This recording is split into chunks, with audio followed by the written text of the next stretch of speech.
1967 came. Suddenly, the Cultural Revolution switched into high gear. In its first stage, with the Red Guard movement, an atmosphere of terror had been created. Skipping a little bit along, on 9 of January, the People's Daily and the radio announced that a January storm had started from Shanghai, where rebels had taken control. Mao called on people throughout China to emulate them, copy them, and seize power from the capitalist rulers. Seize power, Du Quan. This was a magic phrase in China. Power did not mean influence over policies, it meant license over people. In addition to money, it brought privilege, awe, and fawning, and the opportunity to take revenge. In China, there were virtually no safety valves for ordinary people. The whole country was like a pressure cooker in which a gigantic head of compressed steam had built up. There were no football matches, pressure groups, lawsuits, or even violent films. It was impossible to voice any kind of protest about the system and its injustices. Unthinkable to stage a demonstration. Even talking about politics, an important form of relieving pressure in most societies, was taboo. Subordinates had very little chance of redress against their bosses, but if you were a boss of some kind, you had a chance to vent your frustration. So when Mao launched his call to seize power, he found a huge constituency of people who wanted to take revenge on somebody. Physical abuse finally caught up with my mother. It did not come from people working under her, but mainly from ex-convicts who were working in street sweatshops in her eastern district. Robbers, rapists, drug smugglers, and pimps. Unlike political criminals who were on the receiving end of the Cultural Revolution, these common criminals were encouraged to attack designated victims. They had nothing against my mother personally, but she had been one of the top leaders in her district, and that was enough. At meetings held to denounce her, these convicts were particularly active. One day she came home with her face twisted in pain. She had been ordered to kneel on broken glass. My grandmother spent the evening picking fragments of glass from her knees with tweezers and a needle.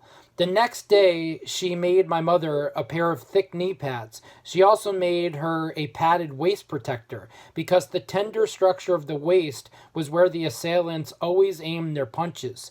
Several times, my mother was paraded through the streets with a dunce cap on her head and a heavy placard hanging from her neck, on which her name was written with a big cross over it to show her humiliation and her demise.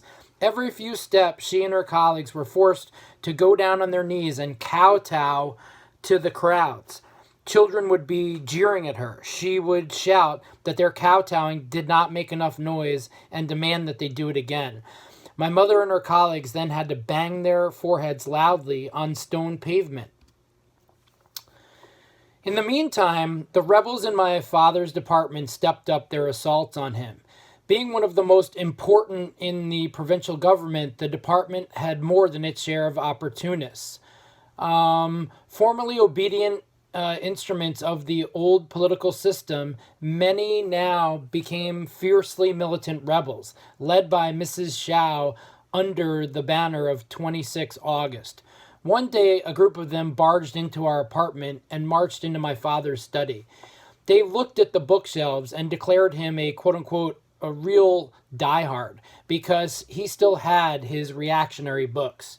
Earlier, in the wake of book burning by the teenage Red Guards, many people had set fire to their collections, but not my father. Now, he made a faint attempt to protect his books by pointing at the set of Marxist hardbacks. "Don't try to fool us, Red Guards," yelled Mrs. Xiao. You have plenty of poisonous weeds." And she picked up some Chinese classics printed on flimsy rice paper. "What do you mean, us Red Guards?" my father retorted. "You're old enough to be their mother. You ought to have more sense, too." Mrs. Xiao slapped my father hard. The crowd barked at him indignantly, although a few tried to hide their giggles. Then they pulled out his books and threw them into a huge jute sacks and they had brought with them. When all the bags were full, they carried them downstairs, telling my father they were going to burn them on the grounds of the department the next day after a denunciation meeting against him.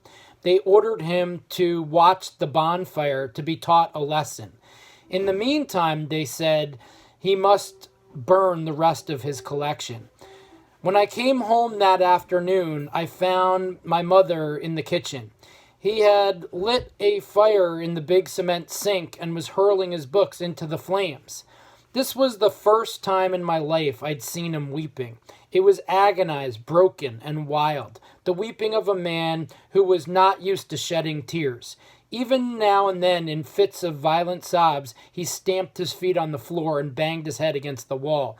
I was so frightened that for some time I did not dare to do anything to comfort him. Eventually, I put my arms around him and held him from the back, but I didn't know what to say. He did not utter a word either. My father had spent every spare penny on his books. They were his life. After the bonfire, I could tell that something had happened to his mind. He had to go to many denunciation meetings, and Mrs. Shao and her group usually got a large number of rebels from outside to increase the size of the crowd and to lend a hand in the violence. A standard opening was to chant, 10,000 years, another 10,000 years, and yet another 10,000 years to our great teacher, great leader, great commander, and great helmsman, Chairman Mao. Each time the 3 10,000s and 4 greats were shouted, everyone raised their little red books in unison. My father would not do this. He said that the 10,000 years was how emperors used to be addressed, and it was unfitting for Chairman Mao, a communist. This brought down a torrent of hysterical yells and slaps. At one meeting, all the targets were ordered to kneel and kowtow to a huge portrait of Mao at the back of the platform. While the others did as they were told, my father refused. He said that kneeling and kowtowing were undignified, feudal practices which the communists were committed to eliminating. The rebels screamed, kicked his knees, and struck him on the head, but he still struggled to stand upright. I will not kneel. I will not kowtow, he said furiously.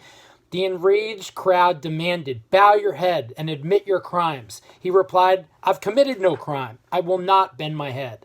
Several large young men jumped on him to try to force him down. But as soon as they let go, he stood up straight, raised his head, and stared defiantly at the audience. His assailants yanked his hair and pulled his neck. My father struggled fiercely. As the hysterical crowd screamed that he was anti-cultural revolution, he shouted angrily, what kind of cultural revolution is this? There's nothing cultural about it. There's only brutality. The men who were beating him howled, the Cultural Revolution is led by Chairman Mao. How dare you oppose it? My father raised his voice higher. I do oppose it, even if it is led by Chairman Mao. There was total silence. Opposing Chairman Mao was a crime punishable by death. Many people had died simply because they had been accused of it without any evidence. The rebels were stunned to see that my father did not seem to be afraid. After they recovered from their initial shock, they began to beat him again, calling him to withdraw his blasphemous words. He refused. Enraged, they tied him up and dragged him to the local police, demanding that they arrest him. But the policemen there would not take him. They liked law and order and party officials and hated the rebels. They said they needed permission to arrest an official as senior as my father, and no one had given such an order. My father was leaning against a wall in the courtyard of the department in a position which showed that he'd been trying to stand up. His face was black and blue and unbelievably swollen. His head had been half-shaved, clearly in a rough manner. There had been no denunciation meeting. When he arrived at the office, he was immediately yanked into a small room where half a dozen large strangers set upon him. They punched and kicked the lower part of his body, especially his genitals. They forced water down his mouth and nose and then stamped on his stomach. Water, blood, and excreta were pressed out. My father fainted. One day in February 1967, in the depths of this overwhelming terror, my parents had a long conversation, which I only came to know about years later. My mother was sitting on the edge of their bed, and my father was in a wicker chair opposite. He told her that he had now knew what the Cultural Revolution was really about, and the realization had shattered his whole world. He could see clearly that it had nothing to do with democratization or with giving ordinary people more say. It was a bloody purge to increase Mao's personal power. By the end of 1968, all university students in China had been summarily graduated en masse, without any exam, assigned jobs, and dispersed to every corner of the land. Immediately after the expulsion of university students, middle school pupils like me discovered that we were to be exiled to faraway rural and mountainous areas to do backbreaking farm labor. Mao intended me to spend the rest of my life as a peasant.